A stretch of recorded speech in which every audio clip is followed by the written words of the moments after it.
तो आज हम चेक करने वाले हैं मयंक राज सर का पॉपुलर ईएमए स्ट्रेटेजी को। हम लास्ट 30 डेज के चार्ट पे इस स्ट्रेटेजी को बैक टेस्ट करेंगे और देखेंगे क्या ये स्ट्रेटेजी अब भी प्रॉफिटेबल है। तो गाइस, बहुत सारे लोगों को लगता होगा कि 1 करोड़ बहुत बड़ा नंबर है। मैं दिखाता हूँ ये नंबर कितना बड़ा है। तो अगर देखोगे आज का प्रॉफिट और कल का प्रॉफिट, आज अगर देखोगे $35,000 है और कल $60,000 था, और उससे पहले अगर देखोगे तो यहाँ पे $7,400 है। और ये मेरा रियल अकाउंट है guys, this is fully verified account. और अगर देखोगे आज का सेंसेक्स में मैंने ट्रेड लिया था 10 लाख, इधर यहाँ पे प्रॉफिट है। तो मतलब अगर देखोगे तो 1 करोड़ से भी ज्यादा का यहाँ पे प्रॉफिट है विद इन 1 और 2 डेज। और जो वो इतने बड़े बड़े प्रॉफिट करने का दावा करते हैं उसे हम लास्ट में एक्सपोज करेंगे। चलिए सबसे पहले हम स्ट्रेटेजी को समझ लेते हैं। स्ट्रेटेजी बड़ा सिंपल है। सिंपल से आपको चार्ट पे आ जाना है और सबसे पहले हमें चार्ट पे 2 ईएमए इंडिकेटर को लगाना है, 9 एंड 15। अब इंडिकेटर को चार्ट पे लगाने के लिए सिंपल से आपको इस इंडिकेटर आइकन पे क्लिक करना है और फिर सर्च करना है EMA। तो आपको दिखाई देगा मूविंग एवरेज एक्सपोनेंशियल, इस पे आपको डबल क्लिक करना है। जैसे ही आप EMA पे डबल क्लिक करोगे तो आपको चार्ट पे 2 EMA इंडिकेटर दिखाई देगा। और जब भी हम EMA इंडिकेटर को फर्स्ट टाइम यूज करते हैं तो उस टाइम हमें बाय डिफॉल्ट 9 EMA मिलता है, जैसा कि आप देख सकते हो। तो हम एक को वैसे ही छोड़ देंगे और दूसरे वाले का लेंथ चेंज करके हम उसका लेंथ 15 करेंगे। अब लेंथ चेंज करने के लिए सिंपल से सेटिंग पे क्लिक करेंगे और ये आपको लेंथ दिखाई दे रहा होगा, तो इसे हम चेंज करके 15 करेंगे और फिर हम इसके कलर को भी चेंज कर देंगे, जिससे 9 EMA कौन सा है और 15 EMA कौन सा वो आसानी से समझ में आ सके। अब एंट्री कब करना है वो समझ लो। जब भी प्राइस अप ट्रेंड में EMA का ब्रेक करता हुआ या फिर EMA का सपोर्ट लेकर इन तीनों में से कोई कैंडल बनाता है तो आपको उस कैंडल के क्लोजिंग पे एंट्री करना है। स्टॉप लॉस रहेगा कैंडल का लो और टारगेट रहेगा मिनिमम 1:2। और आपको ये बात हमेशा ध्यान में रखना है कि अगर प्राइस साइडवेज हो तो वहाँ पे आपको कोई भी ट्रेड नहीं करना है। जब भी मार्केट साइडवेज होता है तो वहाँ पे EMA भी एक स्ट्रेट लाइन में होता है और उस टाइम आपको कोई भी ट्रेड नहीं करना है। तो चलिए अब मैं आपको तीनों कैंडल स्टिक का एक एक एग्जांपल चार्ट पे दिखाता हूँ। अब जैसा कि आप यहाँ पे देख सकते हो प्राइस अप ट्रेंड में है और EMA को ब्रेक करता हुआ यहाँ पे एक मारूबुजू कैंडल बना है। तो हम यहाँ पे एंट्री बनाएंगे हम कैंडल के क्लोजिंग पे। स्टॉप लॉस रहेगा कैंडल का लो और टारगेट रहेगा 1:2।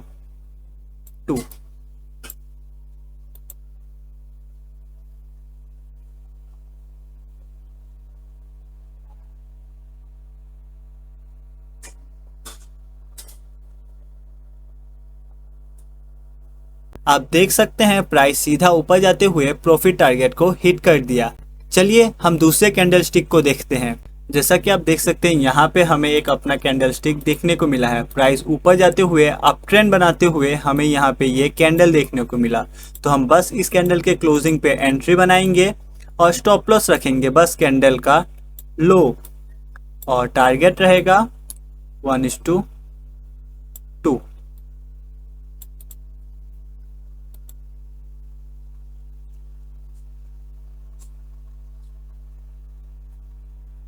और आप देख सकते हैं मार्केट 1 वे में ऊपर जाते हुए प्रॉफिट टारगेट को हिट कर दिया। जब भी प्राइस अप ट्रेंड में ऊपर आते हुए कुछ ऐसा कैंडल बनाए जिसका विक छोटा सा ऊपर या फिर नीचे हो तो हम उस कैंडल के क्लोजिंग पे एंट्री करेंगे। तो हम फटाफट एंट्री बना लेते हैं। एंट्री करेंगे कैंडल के क्लोजिंग पे। स्टॉप लॉस रहेगा कैंडल का लो और टारगेट वही 1:2।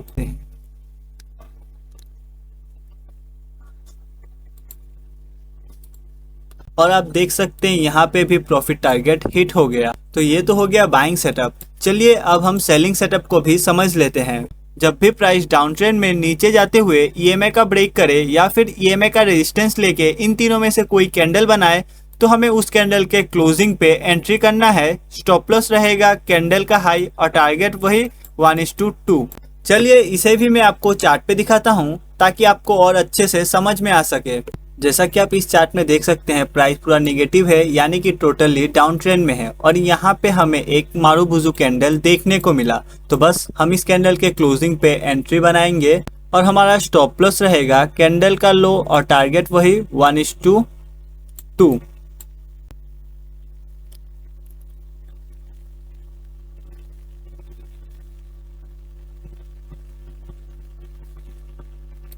और यहाँ पे आप देख सकते हैं प्राइस ने काफी इजीली यहाँ पे भी प्रॉफिट टारगेट को हिट कर दिया। चलिए अब हम सेकेंड कैंडल स्टिक को देख लेते हैं।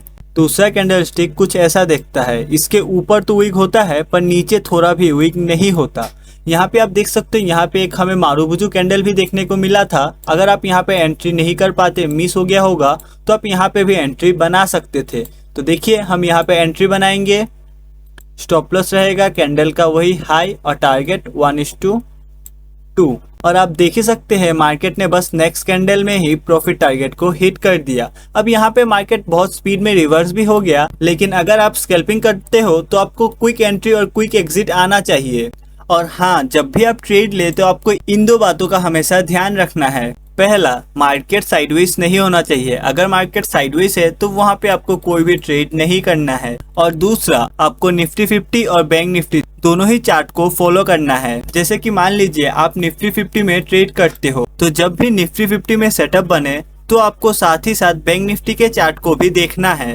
अगर निफ्टी 50 अप ट्रेंड में है और यहाँ पे आपको एक सेटअप दिखा और बैंक निफ्टी किसी रेजिस्टेंस के पास ट्रेड कर रहा है, तो वहाँ पे आपको उस ट्रेड में एंट्री नहीं करना है। या फिर निफ्टी 50 अप ट्रेंड में है और बैंक निफ्टी डाउन ट्रेंड में, तो वहाँ पे भी आपको कोई भी ट्रेड नहीं करना है।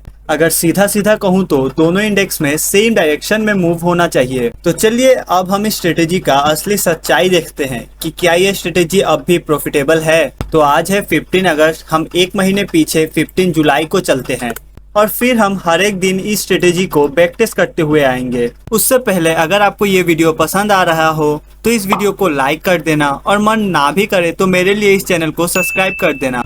वैसे तो इस सेटअप से आपको दिन में मल्टीपल ट्रेड अपॉर्चुनिटी मिलेगा, लेकिन हम बैक टेस्ट करने के लिए दिन में 2 ही ट्रेड लेंगे। पहला ट्रेड लेंगे हम फर्स्ट हाफ में 9:15 से लेकर 12 के बीच, और सेकंड ट्रेड लेंगे हम सेकंड हाफ में 12 से लेकर 3:30 के बीच।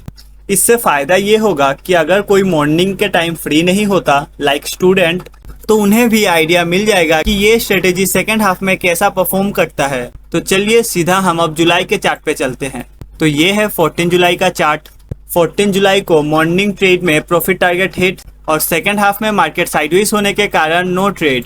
15 जुलाई को मॉर्निंग ट्रेड में profit target hit, second trade में साइडवेज मार्केट नो ट्रेड।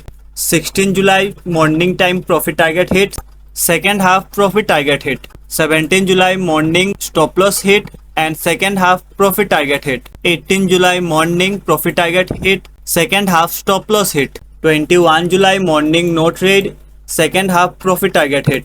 22 जुलाई morning profit target hit, second half ना ही प्रॉफिट टारगेट हिट ना ही स्टॉप लॉस हिट। मैं आपको एक एडवाइस देना चाहूंगा, अगर मार्केट आपका प्रॉफिट टारगेट हिट नहीं करता या फिर स्टॉप लॉस, तो आपको अपने पोजीशन को कैरी फॉरवर्ड नहीं करना है, आपको अपने पोजीशन को स्क्वायर ऑफ करना है। 23 जुलाई morning profit target hit, second half stop loss hit.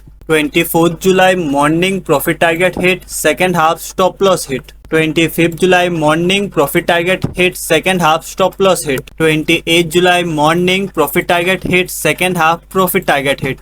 29 जुलाई morning stop loss hit, second half profit target hit. 30 जुलाई morning stop loss hit, second half totally market sideways, so no trade. 31 जुलाई profit target hit, second half profit target hit. जैसा कि आप देख सकते हैं ये स्ट्रेटेजी प्रॉफिटेबल है और आप इसका इस्तेमाल कर सकते हैं।